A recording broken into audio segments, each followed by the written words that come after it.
Welcome back to Jan Marie's Canning Kitchen. Today I'm going to actually give you just a short briefing on how I can. That people have been asking that they're not always understanding some of the terms I use, and so I'm just going to kind of do a brief little tutorial here on what I use and why I use it. And I do have kids running around today, so you might just hear little munchkins in the background, but if I wait till they're all quiet and everything's fine, it never happens. You know, as a life coach, I teach my clients that sloppy success beats perfect failure every time.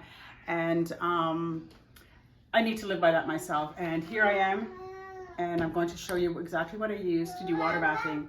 And people seem to think that you have to accumulate all these things to start canning. Well, you actually don't. One of the things that I've learned is you can use some of the things that are in your home. Yes, you'll have to buy a couple little things to get started, but reality is you don't have to buy all these fancy water bath canners and pressure canners to get started.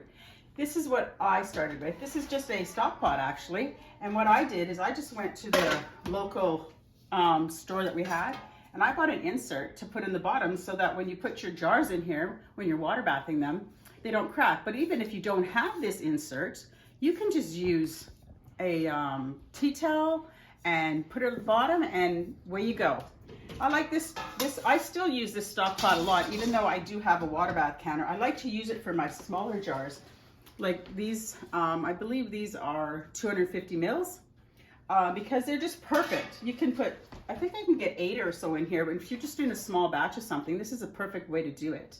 And also, I think you can get 7 or so of these 500 mils in there, and I believe you can get 3 to 4. It depends on your jars. Everybody's jars are different. This is the jars I use, and these ones I believe fit 4. Yes, they do. And so that's kind of what I use, and for smaller batches. But if I'm doing bigger batches, and if it's summer up, but right now it's winter, this is the canner that I use for the winter. It's got an insert in it. You can lift it out. I actually do not use this on my glass stovetop. It's not recommended to. It's just too wide of a base. I put a flame diffuser on my camping stove outside. I got quite a big camping stove I got from Costco, and I can use 2 of these on there plus one of these, and can get quite a bit of canning done using this. And also this year, because we live in a country where it's absolutely freezing right now, and it's February here, and it's still snowing and very cold today. I think it's, I don't even know what it is. It's minus 26 or something. It's freezing. This is the one I decided to purchase this year to do inside. It's electric, and it holds, again, 7 of these liter jars. And I really do love it, but it's not a necessity. And I just happened to get it for my Christmas present this year, and I really do love it actually. I can just walk away and it just does its thing, and I just check it every once in a while to make sure that it's holding the water is above all the jars at the time. And also these are some of the tools that I use to always lift out my jars. This is the best tool you will ever use. You don't want to burn yourself. I just go like this. Well, this one doesn't have a lid on. Perfect. I use a little towel on the bottom like this when I'm taking them out, and set them on a surface that is, I always use hot pads, or I use my old placemats that I use because I don't use them anymore because they're just getting old. And also, the best thing also is always make sure when you're canning, when I talk about washing and sterilizing, always wash and sterilize your jars really well. You don't want any bacteria in them. And then I always dump them up like this and set them on the counter just to get all the liquid out. And then I turn them over just before I'm going to can.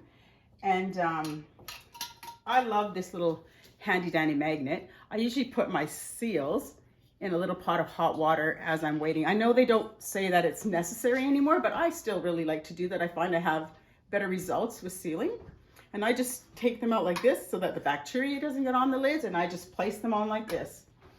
And depending what I'm doing, it's finger tight, but for water bathing, I always do a little, I do more than finger tight. I actually pretty much tighten it, quite tight actually. And that's the way that goes for all the jars. And I also, when I'm putting my product that I've made into my jars, this funnel will help you with so much mess. It will just keep your rims clean. You just pour it in, and It's beautiful. And then you just take it off. And when I'm talking about headspace, what I mean is the space between where you stop putting your product into the top. Most things you would like to have about 1 inch of headspace, and that's usually stopping about right here. And in fact, for soups like mushroom soup and tomato soup, I actually give it a little bit more because it boils inside and it gets pretty hot in there, and I don't want any siphoning. I don't want it to start boiling outside my jars and get this all messy, because the chances of it not sealing as good are very high. So I choose to just leave it a little bit lower for stuff like that. But I always talk about that in my videos if I do. And I also have always have my little dandy piece of paper towel with me after I take it off, and I always wipe my rims really well. Then I put it on, because that is so important, because if they're not clean, they really don't seal very well. And this is another tool. My husband bought me one of these years ago. Didn't even realize what it was for. And ours just broke. So we just bought a new one off of Amazon, actually, because I wasn't able to find one here. But this is some applesauce that I actually canned back in 2001. And I have a baby, so she's going to be eating applesauce today. But I'm just going to show you how it works. I have taken the seal off. And that's another thing. A lot of people, when they are storing their product, I usually store it without the seal, depending what it is. I'm not sure what. When I was younger and my mom and them were all canning, we all stored it with the seal. I don't know if it really matters. They say you can get a false seal, so I've chosen just to do most of them. If you can see if it's sealed really well. This one is sealed really, really well. I just take this bottom part of it, stick it across like this, and just move up, and boom. And another thing, if you don't hear a pop when you're opening your jars, I'm not sure if I would trust the ingredients. I'm always pretty cautious that way. I have lots of little kids. I don't want to get anybody sick. But if you don't hear a pop, then it's probably, it wasn't sealed properly.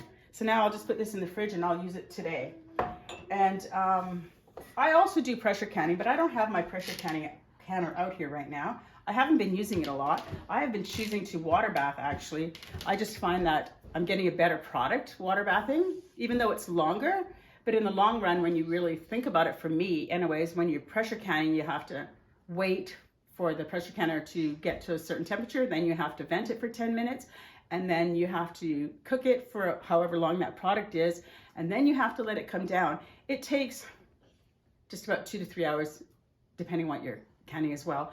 And so with water bathing, the rule of thumb with water bathing is, for my potatoes and my carrots and that I add vinegar to and some salt to, I do for 2 hours. Anything else, I do for 3 hours. And then you add a certain amount for your altitude. I'm at 24, I think I'm at 2,400 feet above sea level. We're up in Canada, kind of central northern Canada. So,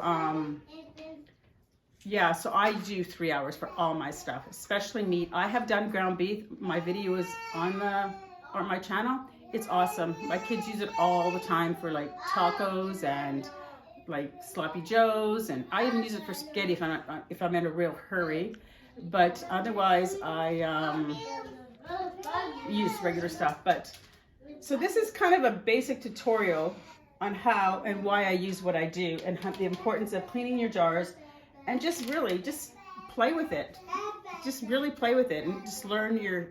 But I also want to just encourage people too that you don't need everything to start. One of the best tools you'll ever invest in is probably one of these in your funnel. And even if you don't have a little magnet to take your things out, you can use a fork. And if your hands are clean, you could even use your hands if they're all nice and clean and you've washed them.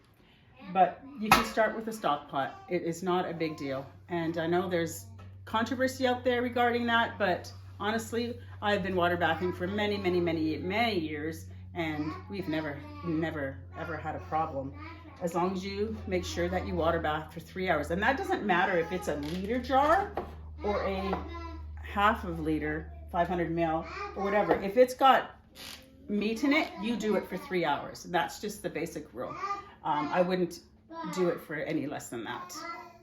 And so thank you for watching today. And if you have any questions, or if you that I've missed that I'm not sure of, you can just you can message me and let me know, and I'll be honored to talk with you about it. Thank you. Make sure to like, share, and subscribe. See you later.